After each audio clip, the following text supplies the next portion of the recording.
हाम्रो सनातन धर्म चाहिँ बाटा फरक छन्। शिव महिम्न स्तोत्रमा भनिएको छ, रुचि नाम वैचित्र्यात् ऋजुकुटिल नाना पथजुसाम नृणामेको गम्यस्तमसि पयसा मरण वैव। अर्थात् रुचि र बाटाहरू मार्गहरू फरक छन् तर गन्तव्य एउटै हो, लक्ष्य एउटै हो। गन्तव्य हाम्रो सनातन धर्म हो र मष्टो धर्म भनेको चाहिँ त्यसभित्रको एउटा उपधर्म अथवा बाटो परम्पराभित्र पर्दैन। यो के भइरहेछ भन्दा हिन्दू धर्म सभ्यता संस्कृतिलाई कमजोर तुल्याउनका लागि, यसलाई चाहिँ फुटाउनको लागि, यसभित्र विभेद निम्त्याउनका लागि विभिन्न किसिमका चलखेलहरू भइरहेका छन्। त्यसै अन्तर्गतको फरक संस्कृति फरक धर्मका मान्छेहरूले चाहिँ हिन्दू धर्म संस्कृतिका मान्छेहरू कम छन् भनेर जनगणनामा देखाउनका लागि त्यस किसिमको हुइम चाहिँ ल्याएको हुन सक्छन् हैन। त्यो मष्टो भन्ने कुरा धर्म हो होइन, संस्कृति हो होइन भन्ने कुरा उहाँहरूले चाहिँ बुझिसकेको अवस्था। सही कुरा भन्नुभयो, हामी आफ्नो पहिचान गुमाउँदैछौँ। आफ्नो पहिचान गुमाएर कुनै पनि जातिको भलो हुँदैन, कुनै पनि जातिको पहिचान रहँदैन, जसले गर्दाखेरि पुराना जाति सभ्यता संस्कृतिहरू फेरि हामीले पुनरावलोकन गर्नुपर्ने अवस्था छ। हो, केही कमी कमजोरी छन्, समय सापेक्ष सुधारको आवश्यकता छ भने सुधार गरौँ, तर स्वधर्मे निधनम श्रेय परधर्मो भयावह भनिएको छ। यो अर्काको ले फ्याँकेको लोभ लालचको त्यसमा चाहिँ हामी नलागौँ, नडुबौँ, आफ्नै धर्म आफ्नै संस्कृतिमा हामी रमाउन सकौँ। म पनि यो नयाँ पुस्तालाई यही नै भन्न चाहन्छु। आदरणीय दर्शकहरू, यतिखेर विभिन्न मिडियामा एकसाथ स्वागत गर्न गइरहेका छौँ। देशकै अत्यन्त चर्चित क्याम्पस जो नेपाल संस्कृत विश्वविद्यालय अन्तर्गतको वाल्मीकि क्याम्पसका क्याम्पस प्रमुख प्राध्यापक डाक्टर भागवत ढकालज्यू हाम्रो बिचमा हुनुहुन्छ।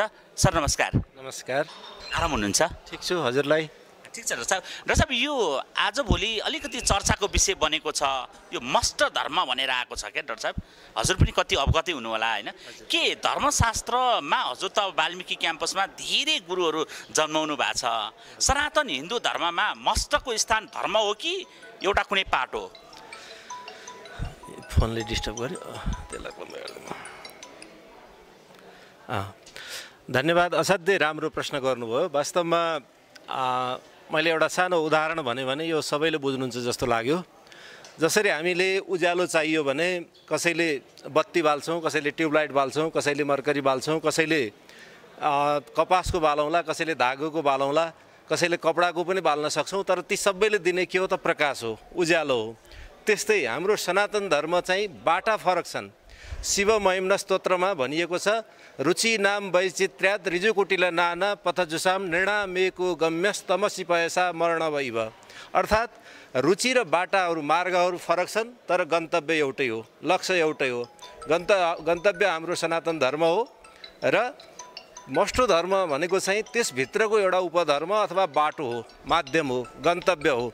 कुलायनको पूजा हामी सबैले गर्छौँ, आफ्नो कुल परम्परा पद्धतिलाई मान्छौँ। त्यो पद्धतिभित्र रहेर चाहिँ गरिने पूजा अथवा त्यसको धर्म संस्कृति चाहिँ कुलायनसँग जोडिएको छ, मष्टो पद्धति चाहिँ। तर सनातन धर्मले चाहिँ यसभित्र 4 वेद, 18 पुराणहरू, त्यसपछि गएर 108 उपनिषदहरू हैन, यसको आफ्नै महत्त्व छ, यसको महिमा छ। यिनले बोकेको परम्परा इतिहास असाध्यै लामो छ। यसले बताएको विश्वकै सर्वाधिक ठुलो ग्रन्थका रूपमा आज महाभारत, सबै भाषामा अनुवाद भएको ग्रन्थका रूपमा गीता, सबै दर्शनको जडको रूपमा रहेको जगका रूपमा रहेका उपनिषदहरू, यी चाहिँ सनातन धर्मका यी हाम्रा हाँगा हुन्, हाम्रा पद्धति हुन्, जीवनशैली हुन्।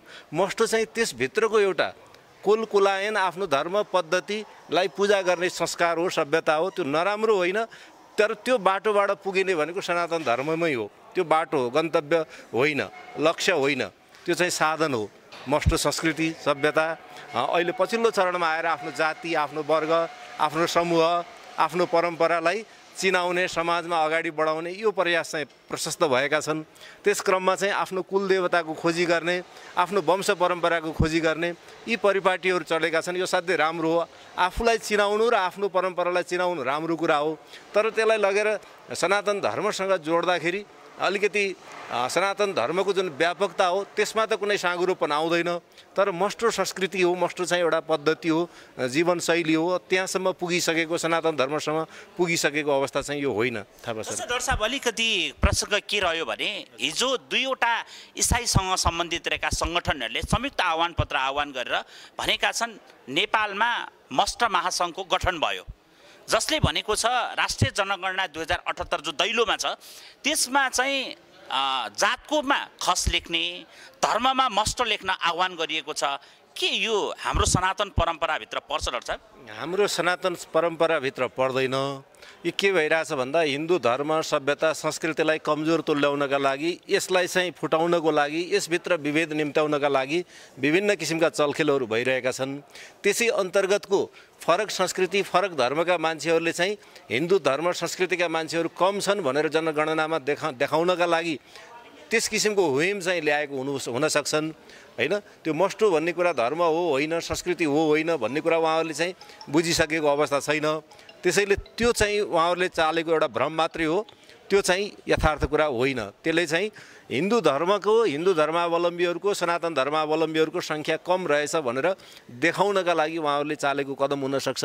तर त्यस भ्रममा चाहिँ हामी नपरौँ। जनगणनामा लेखाउँदाखेरि आफूलाई हिन्दू सनातन धर्मावलम्बी भनेर लेखाउँ, मस्टो चाहिँ धर्म भनेर विकास नगरौँ। त्यो धर्म हो एउटा सीमित हो, तर त्यसलाई चाहिँ त्यो धर्म सनातन धर्मसँग जोडेर अथवा त्यसको तुलनामा ल्याएर त्यसलाई प्रतिस्पर्धी बनाएर सनातन धर्मीहरूको सङ्ख्या कम तुल्याउने कार्य चाहिँ यसबाट हुनु हुँदैन, मस्टो संस्कृतिबाट। जस्तो राष्ट्रिय जनगणना 2078 को प्रारम्भिक फारम बाहिर आएको छ, जसमा पहिलोपटक यो 110 वर्षको जनगणनाको इतिहासमा पहिलोपटक 10 वटा धर्मको मलमा 11औं मल थपिएको छ, अन्य भनेर थपिएको छ हैन। कतै यो षड्यन्त्रको जालो यस्तै मस्टहरूको लागि हो डाक्टर साहब, के लाग्छ हजुरलाई?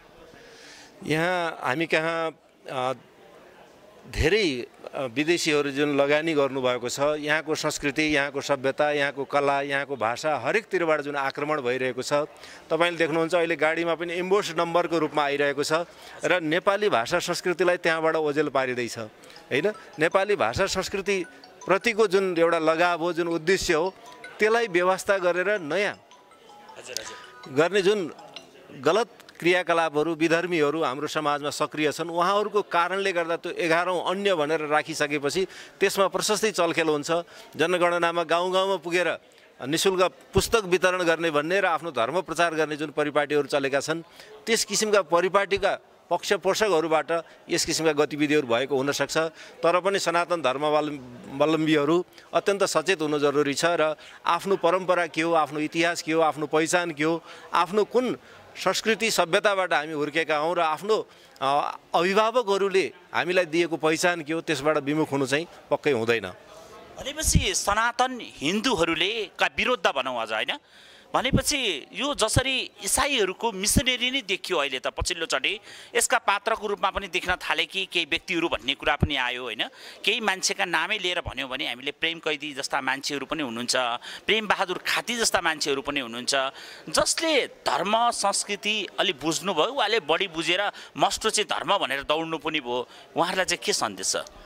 मैले कुनै व्यक्तिको नाम त लिन मिल्दैन, म एउटा संस्थागत रूपमा भएको नाताले, तर पनि नेपाली भाषा साहित्यकै सन्दर्भमा कैयन पाठ्यक्रमहरूमा हिजो नेपालको संस्कृति, कला, सभ्यता, नेपालको भूगोल, नेपालको इतिहास, नेपालको परम्पराहरू पढाइन्थ्यो, नेपाल परिचयका रूपमा पाठ्यक्रमहरू थिए।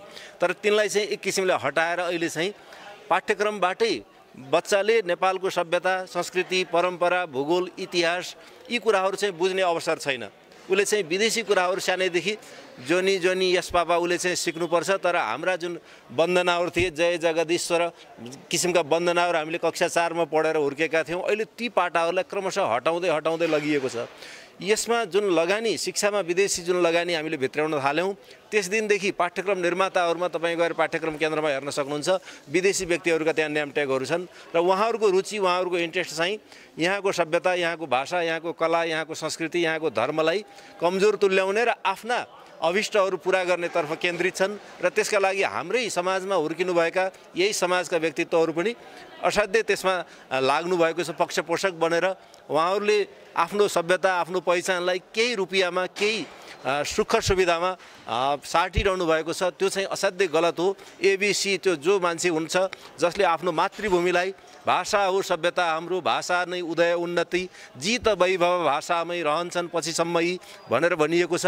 तर आफ्नो भाषा, आफ्नो कला, आफ्नो संस्कृति, आफ्नो परम्परालाई व्यवस्था गर्ने र उपेक्षा गर्ने जुन परिपाटीको सुरुवात भएको छ र त्यसमा जुन विदेशी लगानीकोले एउटा चास्नीमा डुबेको मौरी जस्तो हामी बनेका छौँ, त्यो चास्नीबाट उड्न पनि सक्दैन र त्यो चास्नी अलिकति खाएर उसले चाहिँ सन्तुष्ट पनि हुन सक्दैन। त्यस्तै अवस्था हो। हामीले आफ्नो सभ्यता संस्कृतिलाई नबेचौँ, आफ्नो पहिचान नगुमाउँ, कुनै विधर्मीले हामीमाथि गरेका आक्रमणलाई हामीले कडा प्रतिवाद गरौँ भन्ने मेरो चाहिँ आग्रह छ। जुन भूमिमा वेद व्यास जन्मे, जहाँ हामीले हिजो पिता माता हुँदै ड्याडी मम्मी भन्दै आउँदा आज हाई मम र हाट ड्याडमा उप्रिएका छौँ होइन। हाम्रो संस्कृति हाम्रो मौलिकता मासिन सक्छ, यही होइन डाक्टर साहब? हो, एकदम सही कुरा भन्नुभयो। हामी आफ्नो पहिचान गुमाउँदैछौँ। आफ्नो पहिचान गुमाएर कुनै पनि जातिको भलो हुँदैन, कुनै पनि जातिको पहिचान रहँदैन, जसले गर्दाखेरि पुराना जाति सभ्यता संस्कृतिहरू फेरि हामीले पुनरावलोकन गर्नुपर्ने अवस्था छ। हो, केही कमी कमजोरी छन्, समय सापेक्ष सुधारको आवश्यकता छ भने सुधार गरौँ, तर स्वधर्मे निधनम श्रेय परधर्मो भयावह भनिएको छ। यो अर्काको ले फ्याँकेको लोभ लालचको त्यसमा चाहिँ हामी नलागौँ, नडुबौँ, आफ्नै धर्म आफ्नै संस्कृतिमा हामी रमाउन सकौँ। म पनि यो नयाँ पुस्तालाई यही नै भन्न चाहन्छु। समय दिनुभयो, यसका लागि डाक्टर साहबलाई विशेष धन्यवाद। धन्यवाद थापाजी, तपाईँले पनि बडो राम्रो समय सान्दर्भिक र यो नेपालको माटो, नेपालको संस्कृति, नेपालको धर्म, नेपालको परिवेशलाई सुहाउने किसिमका जुन प्रश्नहरू ल्याउनुभयो र एउटा समाजलाई सुसूचित गर्ने जुन उद्देश्य राख्नुभएको छ, यसका लागि तपाईँ र तपाईँको टिममाथि पनि मेरो हार्दिक धन्यवाद।